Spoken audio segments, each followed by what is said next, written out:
उपस्थित मेरे धर्म प्रेमी बंधुओं, मेरी माताओं तथा मेरी बहनों, आप सभी का हमारी आत्मा में छिपी हुई दिव्यता को प्रकट करने वाली दिव्य कथा महावीर कथा में हार्दिक हार्दिक स्वागत करता हूँ। आप सभी के उज्जवल भविष्य की मंगल कामना करता हूँ।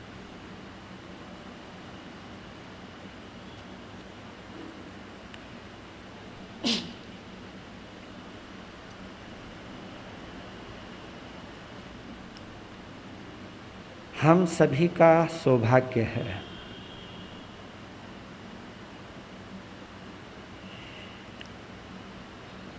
कि हमें महावीर कथा के माध्यम से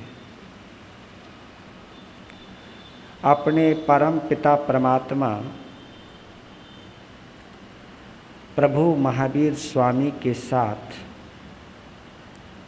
धर्म यात्रा करने का सौभाग्य प्राप्त हो रहा है, यानी उनके साथ प्रवास करने का सौभाग्य प्राप्त हो रहा है, उनके साथ रहने का सौभाग्य प्राप्त हो रहा है, उनके बारे में सुनने का, उनके बारे में सुनने का, समझने का और प्रभु महावीर की हर घटनाओं को महसूस करने का सौभाग्य प्राप्त हो रहा है।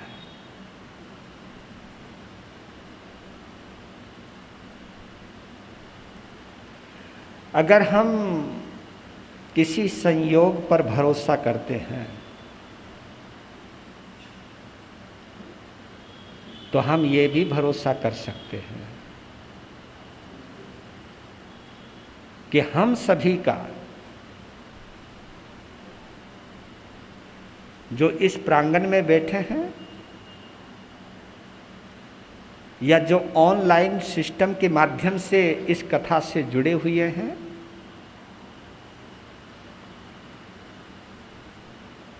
हम सभी का कोई ना कोई तो संयोग प्रभु महावीर के साथ जुड़ा हुआ है,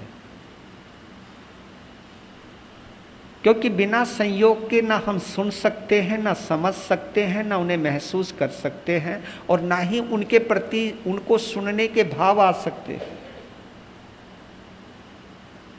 आज महावीर कथा में क्या होगा, आज क्या सुनने को मिलेगा, ये भाव आना, ये रुचि होना,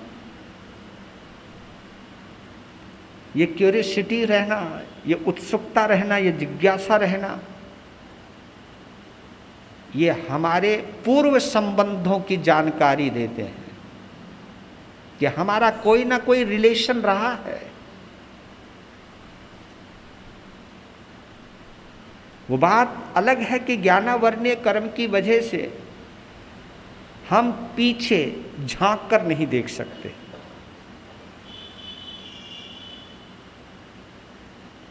अपने अतीत में नहीं निहार सकते, अपने भूतकाल को नहीं देख सकते।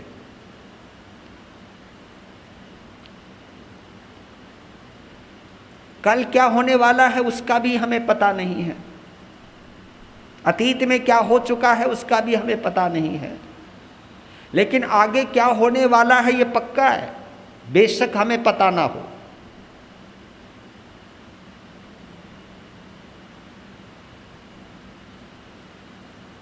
तो अंदर की जो ये रुचि है, अंदर के ये जो भाव हैं, ये प्रमाणित करते हैं, ये प्रूफ करते हैं कि हम सभी का प्रभु महावीर से कोई ना कोई संबंध रहा है। और ये महसूस करना ही अपने आप में एक सौभाग्य की बात है। ये महसूस करना अपने आप में ही एक परम आनंद की बात है। क्योंकि मुझे एक शब्द याद आता है कि सब जीवों के सब जीवों से सब संबंध हुए हैं। क्या बोला मैंने? सब जीवों से सब जीवों के सब संबंध हुए हैं। मतलब हम कनेक्टेड हैं, एक दूसरे से जुड़े हुए हैं। उसी जुड़ाव को महसूस करने वाली कथा है महावीर कथा। जन्म जन्मांतरों की कथा ये साबित करती है कि कोई ना कोई कनेक्शन, कोई ना कोई रिलेशन हमारा प्रभु से रहा है। और ये मैं सोच भी नहीं सकता था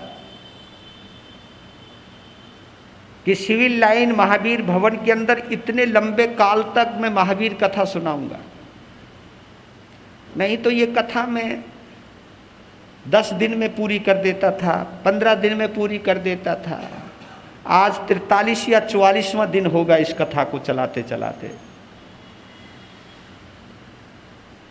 और घबराना नहीं, अभी चलेगा, है ना। कहने पता नहीं, ये मत सोचना बंद कब होएगी। ये महावीर कथा कभी बंद होवे ही ना।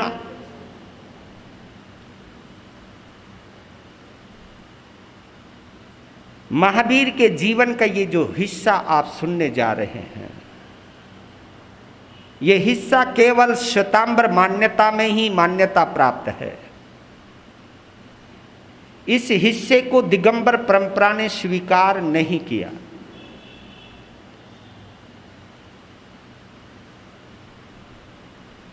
कौन सही कौन गलत हम इस चक्कर में पड़ते नहीं, लेकिन अगर कहीं जिक्र आया है परंपरा और मान्यता के अनुसार,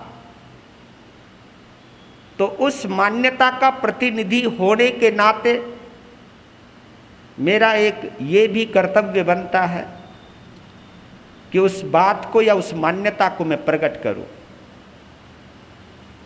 मैं किसी को छोटा किसी को बड़ा साबित नहीं करना चाहता हूं। एक प्रसंग है, उसे सुना रहा हूं, और हर प्रसंग में कोई ना कोई प्रेरणा छुपी हुई है। हर प्रसंग कोई ना कोई एक संदेश देता है। उस संदेश को ग्रहण करें, उस संदेश को स्वीकार करें और उस संदेश के अनुसार जीवन में कुछ ना कुछ परिवर्तन करें। यही श्रोता और वक्ता का कर्तव्य होना चाहिए।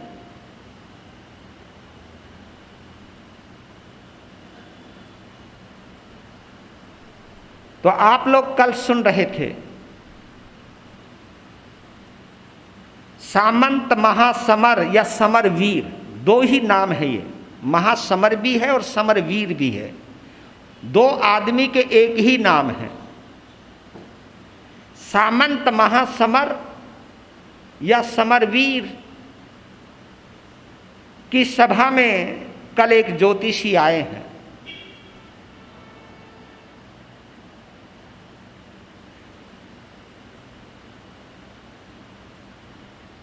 जवान होती हुई बेटी की चिंता जितनी एक पिता को होती है, माँ बाप को होती है, शायद किसी को नहीं होती। शायद बच्चे के लिए नहीं होती, लड़के के लिए नहीं होती, जो चिंता एक पुत्री के लिए होती है। वजह है कि बेटा तो पास में रहेगा, बेटी तो दूर जाएगी।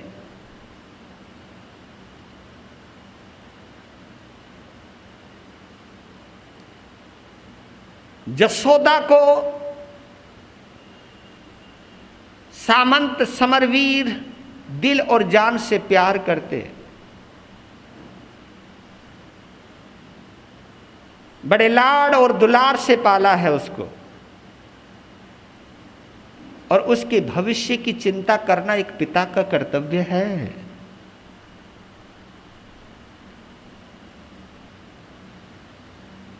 पुत्री की बढ़ती हुई उम्र, उसका उभरता हुआ यौवन, उसके भविष्य के बारे में सोचने को मजबूर कर रहा है। अचानक ज्योतिषी का आना, और वो भी प्रसिद्ध ज्योतिषी का, जिसकी बातें सटीक होती थी, जिसका गणित बड़ा परफेक्ट था, क्योंकि ज्योतिष विद्या जो है वो गणित के आधार पर चलती है।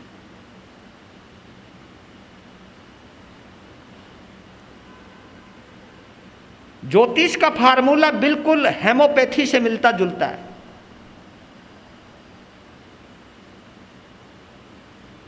इसलिए हेमोपैथी के जो डॉक्टर होते हैं वो अपने पेशेंट के साथ एक लॉन्ग विजिट करते हैं, लॉन्ग कन्वर्सेशन करते हैं। जहां से उसने होश संभाला है और जब वो आया है वहां तक कुछ ना कुछ वो सुनते चले जाते हैं, सुनते चले जाते हैं। उसके आधार पर वो फार्मूला तैयार करते हैं। अगर सुनाने वाला सुनाता चला जाए और समझने वाला पूरा उसके पास एक खाका तैयार रहता, कौन सी दवा, कौन सी ड्रॉप, कौन सी किस चीज में काम आती है, उधर वो सुनाता है, उधर वो कंपैरिजन करता रहता है। अगर वो मैच खा जाए, उसका सुनाना और उसका समझना दोनों अगर मैच खा जाए परफेक्ट, तो होम्योपैथी आज भी जादू जैसा असर करती है। पर परफेक्शन चाहिए। ऐसे ही ज्योतिष विद्या होती है। अगर बच्चे का जन्म कौन सी घड़ी, कौन से पल, कौन सी सेकंड में हुआ है, ये अगर परफेक्ट पता चल जाए तो ज्योतिष उन ग्रहों की योजना बना देता है और वो परफेक्शन जाता है। हाँ, सुनने में समझने में कहीं गफलत रह जाए तो परिणाम बदल जाते। ये गणित की कमजोरी हो सकती है, बताने की नादानी हो सकती है।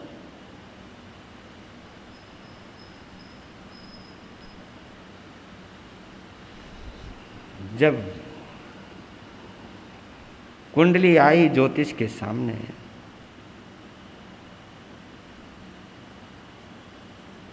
सामंत समरवीर की धड़कनें तेज हो गई, क्योंकि ज्योतिषों की जब मुद्राएं होती है ना, वो जो जिसके उसके पास कोई भी गया है तो उसकी मुद्राओं के ऊपर आप उस वक्त बड़े एकाग्र होते हो। हाँ, तुम्हें प्रवचन में नींद आ सकती है, लेकिन जब अपने भविष्य के बारे में पूछना हो, क्या मजाल है नींद आ जाए। एक एक शब्द, हे भगवान, अपने भविष्य की इतनी चिंता है तो थोड़ी आत्मा की भी चिंता कर लिया करो।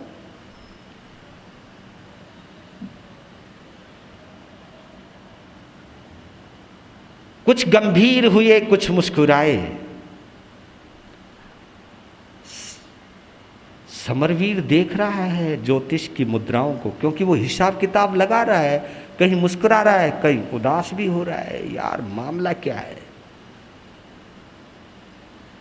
उत्सुकता जब बढ़ी तो समरवीर ने कहा, जल्दी बोलो, हमारी धड़कनें बड़ी बढ़ती जा रही हैं। शांत। कहा कि अगर भाग्य की बात करो तो तुम्हारी बेटी बहुत सौभाग्यशाली है,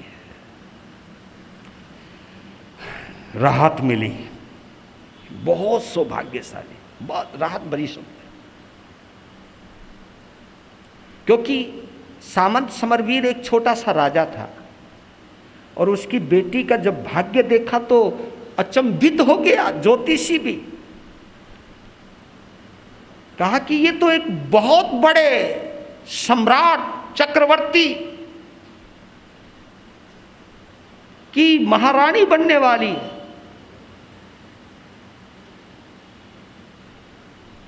महाराज, ये बताओ उसे मैं पहचानूंगा कैसे? उनका पहचानने की जरूरत नहीं, वो वहीं यहीं आएगा। औरों को ढूंढने के लिए जाना पड़ता है। तेरा होने वाला दामाद तेरे हैं, ये भी खुशी की बात है। उनका यार ढूंढना नहीं पड़ेगा। मुहूर्त बड़ा अच्छा है। और पहचान की पहचान यह है कि उनके वक्ष स्थल पर श्रीवत्स नाम का एक चिन्ह होगा। ये शब्द सुनते ही सामंत समरवीर का चेहरा लटक गया। क्या बोला? श्रीवत्स नाम का चिन्ह होगा। ये चिन्ह तो तीर्थंकरों के होता है। अब टेंशन हुई। तीर्थंकर का मतलब कि घर छोड़ेगा, परिवार छोड़ेगा, नाता तोड़ेगा। और ये एक पिता को मंजूर नहीं। ये तुम बोल क्या रहे हो? ये तो तीर्थंकर का चिन्ह होता है। और तीर्थंकर के साथ शादी करने का मतलब जानते हो? शादी ना करना अच्छा है। कहा कि जो मुझे नजर आ रहा है वो मैंने बता दिया। अब हर बात तुम्हारे हिसाब से फिट बैठेगी ये तो कोई जरूरी नहीं है।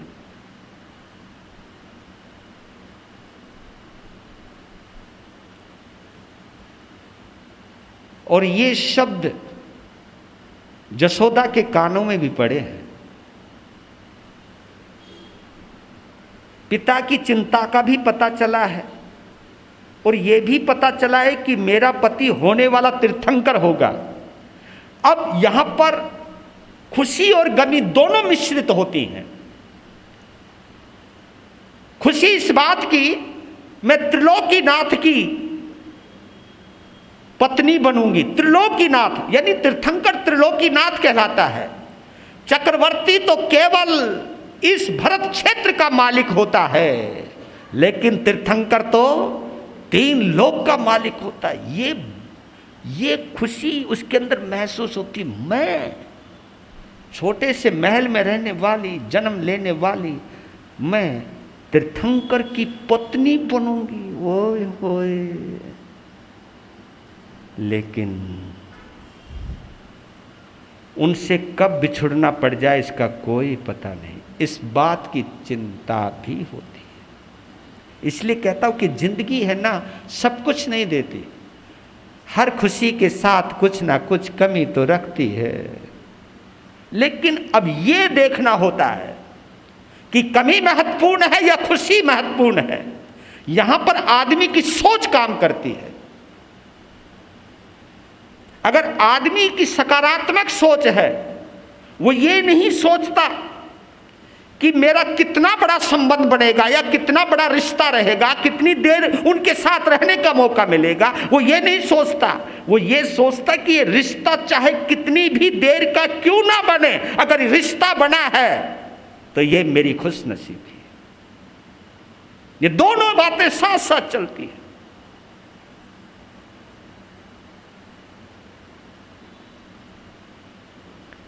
संयोग ऐसा हुआ कि वर्धमान भ्रमण करते रहते थे, घूमते रहते थे। जितना वो घूमे हैं ना, संत बनने के बाद, दीक्षा लेने, उससे पहले वो पूरा का पूरा गणराज्य छान मारा था उन्होंने। हर गांव गांव, हर चप्पे चप्पे में गए हैं वो। रूप बदल के भी गए होंगे, क्योंकि अपना नाम लेकर के नहीं गए। क्योंकि अगर ये पता चल जाए कि राजा सिद्धार्थ का बेटा वर्धमान है तो लोगों का देखने का नजरिया बदल जाता है, बात करने का नजरिया बदल जाता है। वो जहां भी गए हैं वो उनका होकर के गए हैं, वहां का बनकर के गए हैं।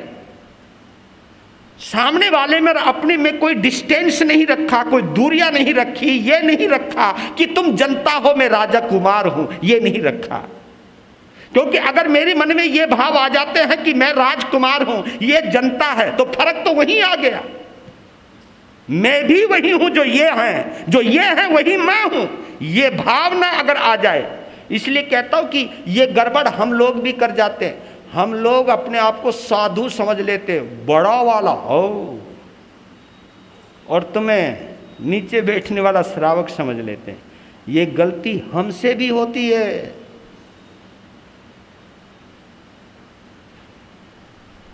तुम हमें बड़ा समझो, ये तुम्हारी बड़ाई है। हम भी तुम्हें बड़ा समझें, ये हमारी भी खुदाई है। क्योंकि हमें ये मानना चाहिए कि हमारे निर्दोष संयम की परिपालना में अगर किसी का सबसे बड़ा हाथ है तो मेरे श्रावक समाज का है। ये किसी भी स्थिति में, किसी भी हालत में छोटे नहीं। ये मेरे परवरिश करता हैं, ये मेरी धर्म की पालना में सहयोगी हैं। अगर मैं इस नजर से आपको देखूंगा तो आपके अंदर मुझे अपने माता पिता नजर आएंगे, अपने अभिभावक नजर आएंगे। और अभिभावक कभी छोटा, और ये भगवान महावीर ने बड़ी सुंदर व्यवस्था दी है। श्रावक को अम्मा पीयू की भूमिका में ही नहीं, उनका दर्जा दिया है ये। नहीं तो संत लोग श्रावकों को कभी भी झाड़ देते हैं। अगर कोई संत लोग ज़्यादा ही बड़ा तपस्वी हो जाए तो फिर तुम्हें और भी छोटा मानने लग जाते हैं। इसलिए मैं तो कहता हूं कि मुझे इतना बड़ा तपस्वी नहीं बनना कि मैं तुम छोटे नजर आने लगो, मुझे इतना बड़ा त्यागी भी नहीं बनना तुम छोटे नजर आने लगो। त्याग उतनी ही मात्रा में होता जाए कि ये लगे कि ये भी मेरे अपने हैं, ये भी मेरे सहयोगी हैं। मेरे और तुम्हारे बीच में दूरियां अगर हो गई विचार के आधार पर, देखो आचार में दूरी हो सकती है लेकिन विचार में दूरी नहीं करना, क्योंकि विचार तुम्हारे में भी वही होने चाहिए, मेरे में भी होनी चाहिए कि जैसी मेरी आत्मा है वैसी ही ये विचार है। आत्म दृष्टि से मेरे में तुम्हारे में कोई भी अंतर नहीं है। आचार की दृष्टि से, परिधान की दृष्टि से, वस्त्र और जीवन शैली की दृष्टि से अंतर हो सकता है, लेकिन आत्मा की दृष्टि से कोई अंतर नहीं हो सकता है। नीचे बैठने वाला व्यक्ति मेरे से पहले मुक्ति में चला जाए, यह हमें मानना चाहिए, भगवान ने कहा है।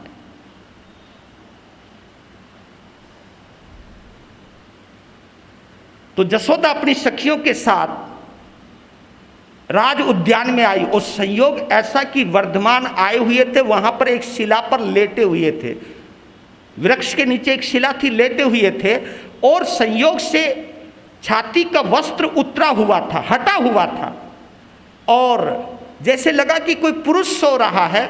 नजर पड़ी तो जो वत्स होता है ना, श्री वत्स जो होता है वो अलग से ही चमकता है, उसकी आभा ही गजब की होती है, दूर से चमकता है। अब इसका उदाहरण मैं तुम्हें समझाता हूं कि आजकल दुकानों के बाहर स्क्रीन लगी रहती है, धूप के अंदर भी वो स्क्रीन चमकती रहती है। आपका एप्पल का फोन है, चाहे धूप कितनी हो तो भी स्क्रीन के अंदर सब कुछ साफ नजर आता है। तो वही हाल है, दूर से वो चमक रहा है। जैसे श्री वत्स पर नजर पड़ी, जसोदा की धड़कन तुम्हारी भी कभी बड़ी होंगी, बढ़ती है जब तुम्हें कभी दिखाया जाता होगा, जब तुम किसी को देखने जाते होंगे, ये कुछ होता होगा। और यहां वहां तो एक अचानक आना हुआ है। जैसे श्री वत्स देखा, हो मारो स्वामी तो यहां सो रही हो है। तुरंत गई, पिता के पास पहुंची, कहा पिताजी ज्योतिषी जो कह रहे थे वो तो हो गया सही। क्या? वो तो आए हुए हैं। कौन? समझ गए करते ही उन्होंने कहा, क्योंकि उस समय की एक सभ्यता थी। अच्छा, तो समरवीर प्रमुख लोगों के साथ राज उद्यान में पहुंचे तो अभी वर्धमान विश्राम में थे। उनके जगने की प्रतीक्षा की, उठाया नहीं उनको, सब खड़े हुए। लेकिन जैसे ही अचानक उठे तो वर्धमान ने देखा चारों तरफ। समरवीर ने प्रणाम किया, नमस्कार।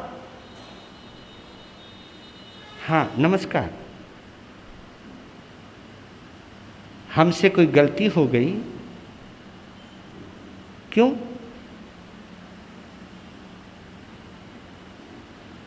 आप वर्धमान, आप यहां, आप हमें बता देते, अपनी एक सूचना दे देते, क्योंकि आपका स्थान ये नहीं है, आपका स्थान राजमहल है।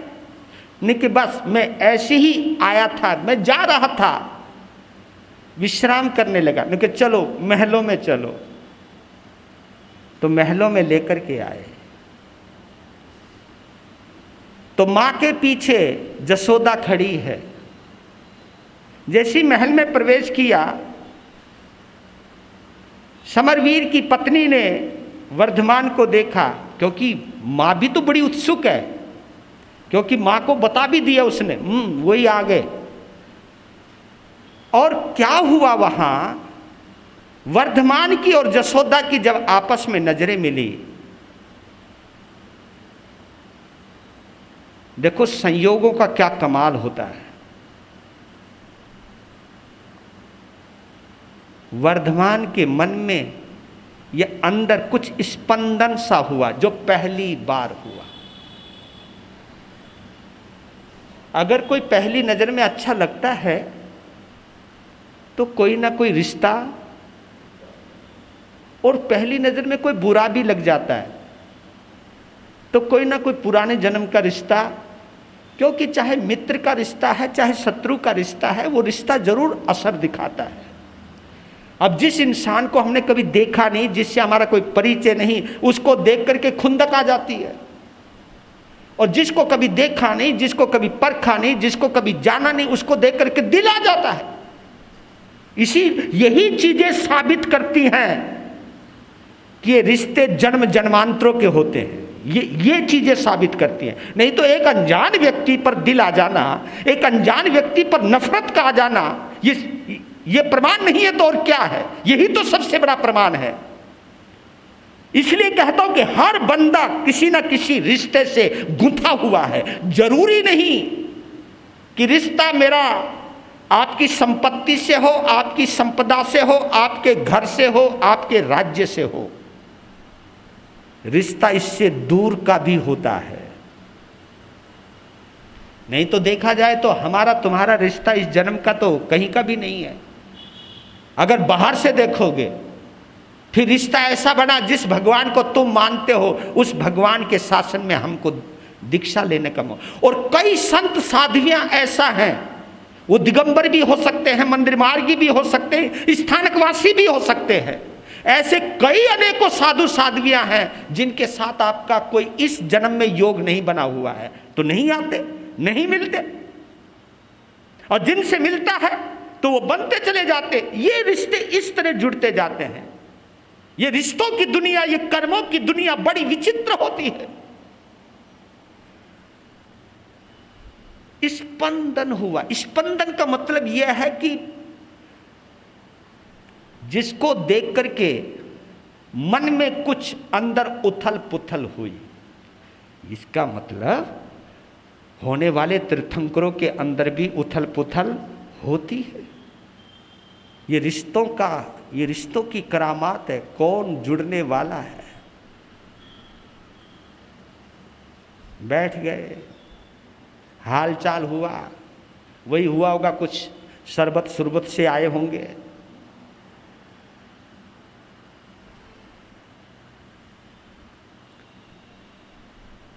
कहा कि एक ज्योतिषी ने कहा है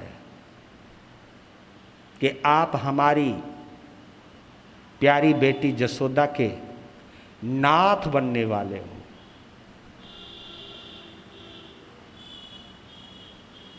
अब देखो क्या स्थिति आ गई। कहा कि कौन किसका नाथ बनता है? ये महावीर वर्धमान ने बोला, कौन किसका नाथ बनता है? जो लिखा है वो होता है। नहीं नहीं नहीं, उस ज्योतिषी ने आपको कभी नहीं देखा, लेकिन आपके चिन्ह बतलाए।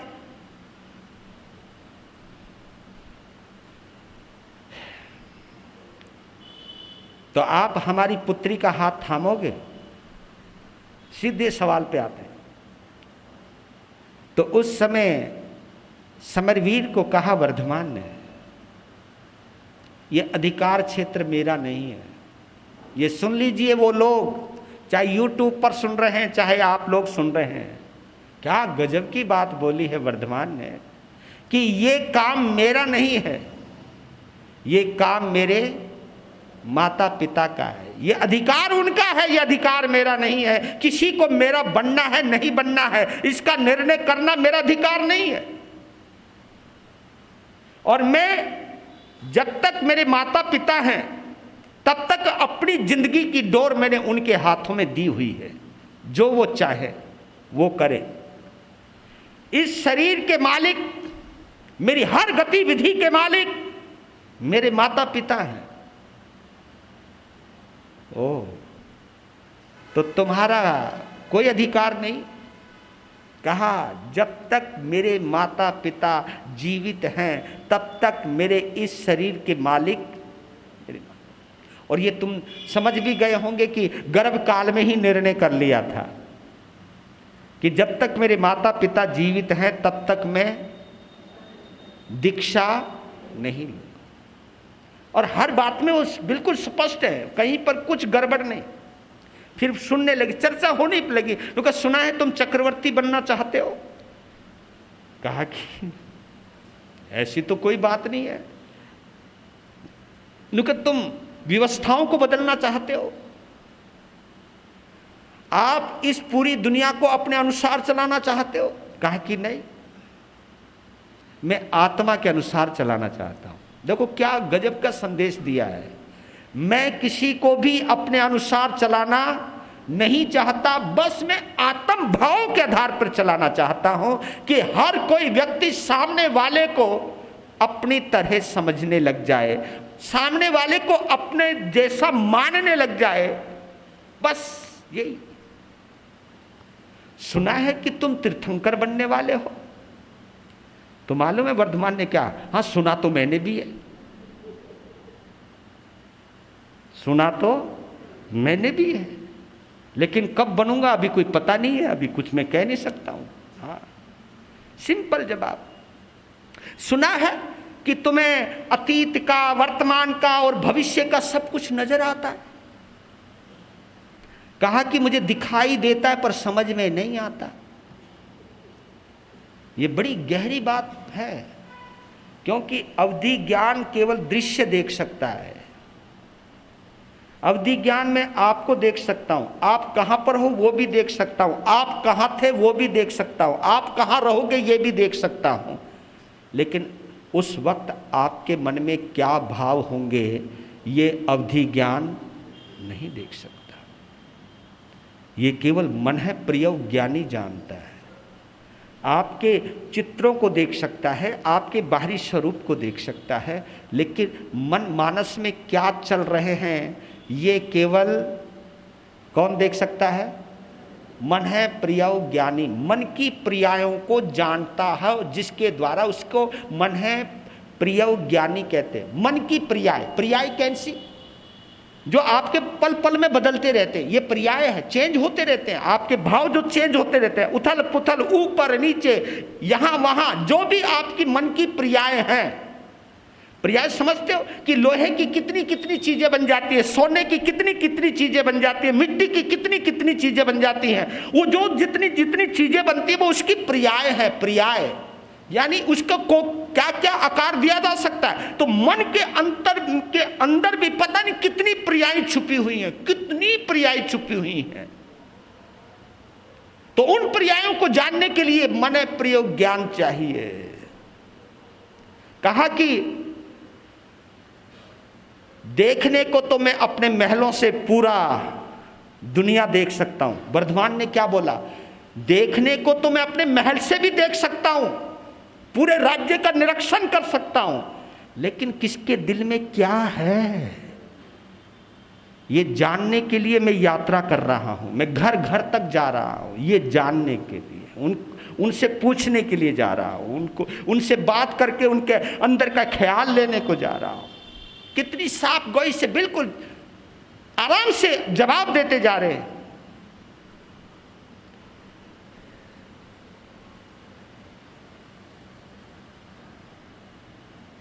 तुम कहो तो आप हमारे यहां मेहमान रह सकते हो। मैं अपना एक दूत भेजना चाहता हूं कुंडलपुर।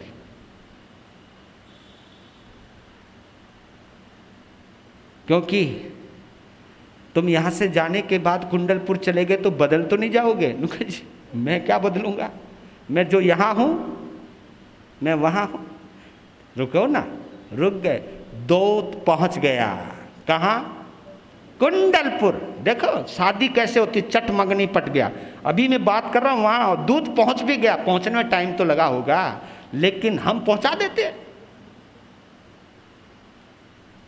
और दूत सबसे पहले महाराजा धीराज सिद्धार्थ से मिलते हैं। प्रणाम किया, पूछा कौन, कि मैं समरवीर सामंत का सेवक हूं, दूत हूं, और ये मैं उनके प्रस्ताव लेकर के आया हूं। प्रस्ताव पढ़ा कि मैं आपके छोटे पुत्र वर्धमान के साथ अपनी पुत्री जसोदा का रिश्ता कायम करना चाहता हूं, क्या आप इस रिश्ते को स्वीकार करेंगे? नीचे आपका सेवक सामंत समरवीर। पहला प्रस्ताव आया है लड़के वालों।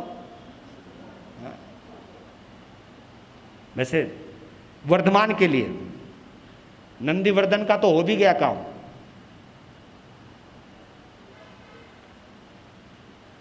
राजा सिद्धार्थ की एक आदत थी, क्योंकि उनको सुपार्श से बहुत प्यार था। सुपार्श छोटा भाई था उनका। वो पत्र लेके फटाफट गए सुपार्श के पास, वर्धमान का रिश्ता आया।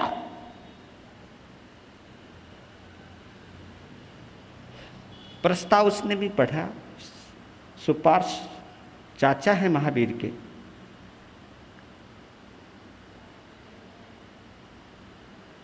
थोड़ा सा सोचा, कहा कि भाभी को दीजिए, क्योंकि आखिरी निर्णय तो वही करती है। पत्र पहुंच गया त्रिशला के पास। जैसे त्रिशला के पास वो पत्र पढ़ा, पता नहीं क्या हुआ, मतलब ये अंदर की फीलिंग है। उस पत्र को पढ़कर के क्या अनुभव हुआ, ऐसा लगा कि जैसे यही है मेरे वर्धमान के लिए। कहा कि हाँ ठीक है, रिश्ता मंजूर है। सुपार्श ने कहा कि इतनी जल्दी रिश्ता मंजूर है? एक बार वर्धमान से तो पूछ लो। कहा कि देवर जी, वर्धमान वही करता है जो मैं कहती हूं। ये मां का कॉन्फिडेंस, ये मां की ममता ही नहीं है, मां का विश्वास है। क्योंकि अपनी कोख के अंदर रखा है, अपने कोख के अंदर उसका अनुभव किया है, उसकी मातृभक्ति का अनुभव किया है मां त्रिशला ने। जब भी वो आंख बंद करके पुकारती है, वर्धमान वहीं हाजिर हो जाते हैं। मां की कहीं पर भी एक धड़कन धड़कती है तो महावीर वहीं मौजूद हो जाते हैं। ये महसूस किया है। कहा कि वर्धमान वही करता है जो मैं सोचती।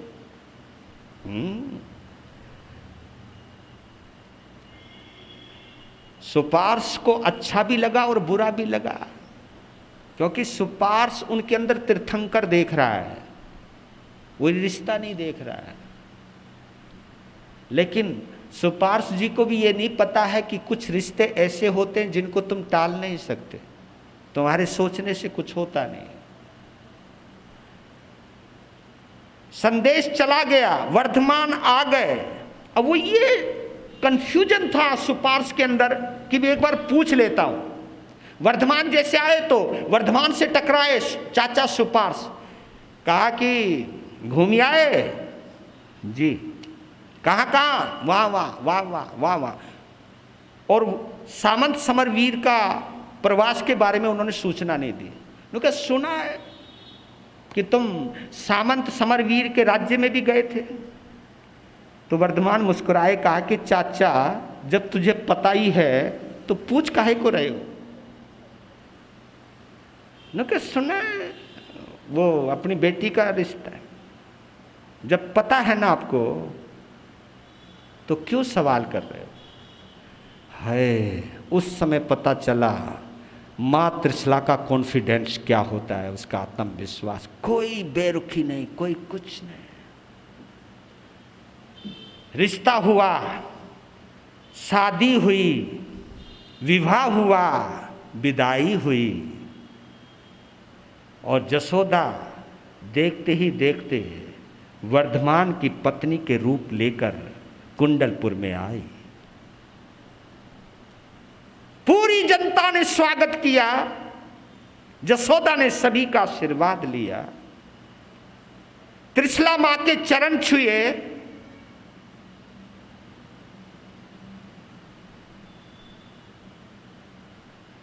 जब मुखड़ा देखा अपनी बहू का, ओए होए, दिल आ गया त्रिशला का। लेकिन एक बात उसके कान में कही,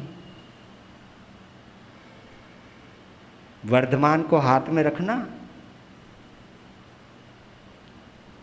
पर लेकिन मन ही मन कहा जसोदा ने कि आपके वर्धमान ने मेरी चाहत की वजह से मेरे से शादी नहीं की, तुम्हारी वजह से की है, क्योंकि वो तुम चाहती थी। प्रस्ताव तो मान ही दिया है, जब तक तुम चाहोगी तब तक। ये अंदर ही अंदर बोला। पिता का आशीर्वाद लिया, चाचा का आशीर्वाद लिया, नंदीवर्धन का लिया, नंदीवर्धन की मतलब अपनी जेठानी का भी आशीर्वाद, सबका आशीर्वाद लिया, चले आए। सब खुशियों की हुई बात।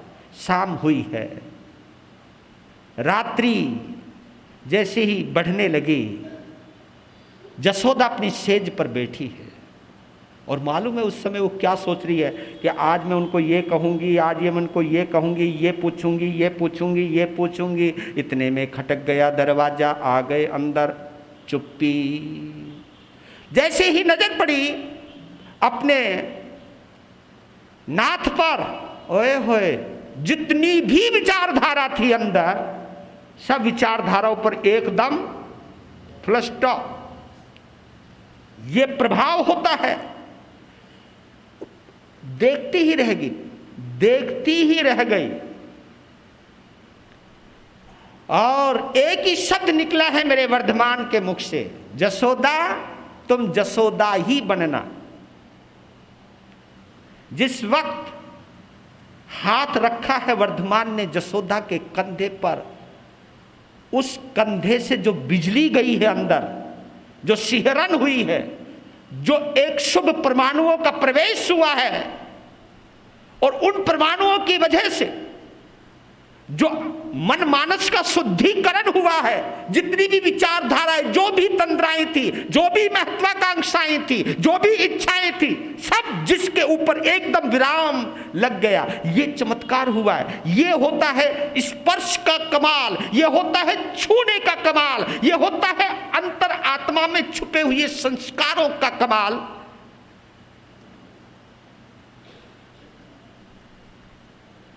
बात बढ़ने लगी, बात चलने लगी, समय गुजरने लगा। लेकिन उनका एक नियम था वर्धमान का कि वो जाते थे, कभी कभी कई दिनों के बाद आते थे। एक दिन वो मुस्कुरा करके और एक शब्द कह करके गए जसोदा को कि जसोदा, ध्यान रखना अपना भी और माँ का, मुझे थोड़ा सा समय लग सकता है आने में। जब वो गए और जब वो उनको जाते हुए देख रही है तो पता नहीं क्या हुआ, उसकी आंखें भर आई। उस समय ऐसा हुआ कि कई दिन हो गए वो आ नहीं पाए। याद गहरी होने लगी, तो जब याद गहरी होती है तो आंसू आते हैं। जसोदा को रोते हुए त्रिशला ने देख लिया। अपनी बहू को जब रोते हुए देखा तो कहीं ना कहीं भाव, उनका भी दिल भर आया।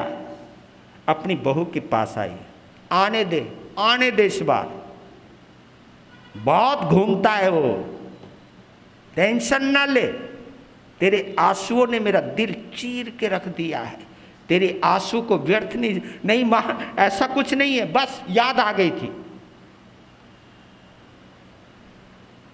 कई दिन बाद आए, मां तो पिल गई। किसके ऊपर?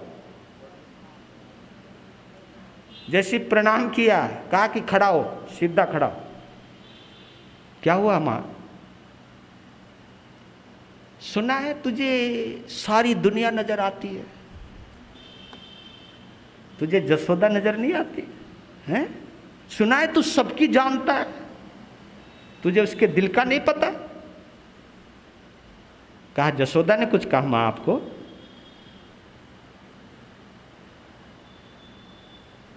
उसको कोई शिकवा नहीं है मेरे से, देख लेना, मैं अभी जाता हूं। जैसे वो गए, जैसे उनको देखा, लो जी भरी हुई थी, जैसे देखा सारा अंदर की शिकायत दूर। कहा बाबा अब जल्दी से नहीं जाऊंगा। तो वहां पर एक पुत्री का जन्म होता है, जसोदा मां बनती है, और जिसका नाम अपनी पुरानी यादों से जोड़ करके रखा है, क्योंकि यशोदा ने अपने पिता से पहले देखा है उनको, तो उस समय उसका नाम क्या रखा? प्रियदर्शना। प्रियदर्शना के पीछे एक सोच थी यशोदा की कि सबसे पहले मुझे प्रिय के दर्शन हुए थे, यानी जो मेरे जीवन साथी बनने वाले थे उनके मेरे दर्शन हुए थे। तो उस नाम के आधार पर, क्योंकि इनके दर्शन नहीं हुए होते तो ये प्रियदर्शना पैदा नहीं हुई होती, तो प्रियदर्शना अपने पति के पहले दर्शन को याद करने के लिए प्रियदर्शना उनका नाम रखा गया।